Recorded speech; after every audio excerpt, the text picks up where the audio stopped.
दरवर्षी जुलै महिन्यामध्ये ओसंडून वाहणारा मेरून तलाव अद्यापही भरलेला नाही। त्यामुळे कुठेतरी आता या ठिकाणच्या पर्यटकांना असेल, पर्यावरणप्रेमींना हा तलाव कधी भरतो याची प्रतीक्षा लागलेली आहे। जळगाव शहराचं वैभव असलेला हा मेरून तलाव दरवर्षी जर विचार केला, गेल्या वर्षाचा जर विचार केला तर या ठिकाणी जुलै महिन्यामध्ये हा जो तलाव आहे मेरून तलाव, गेल्या वर्षी हा ओसंडून वाहिला होता। 100% हा तलाव तुडुंब भरला होता आणि ओसंडून वाहिला होता।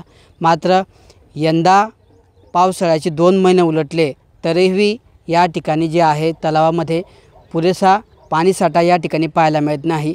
पाणीसाठ्याचा जर विचार केला तर मेरून तलावामध्ये केवळ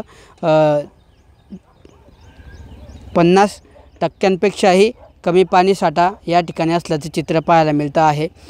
यंदा पाऊस उशिराने आला आणि पावसाचं प्रमाणही अत्यल्प असल्याने अद्यापही पुरेसा पाऊस नसल्यामुळे कुठेतरी जळगाव जिल्ह्यातले अनेक प्रकल्प अद्यापही कोरडे ठाक आहे।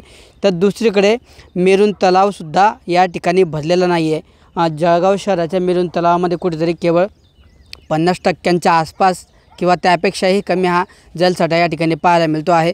त्यामुळे आता पुढच्या उर्वरित पावसाळ्याचे जो 2 महिने उरले शिल्लक आहेत, त्या 2 महिन्यांमध्ये जर पुरेसा पाऊस पडला तरच हा मेरून तलाव या ठिकाणी ओसंडून वाहणार आहे।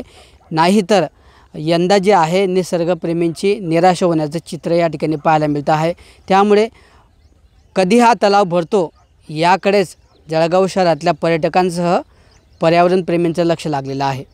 कॅमेरा पर्सन वसीम खान सोबत किशोर पाटील, TV9 मराठी, जळगाव।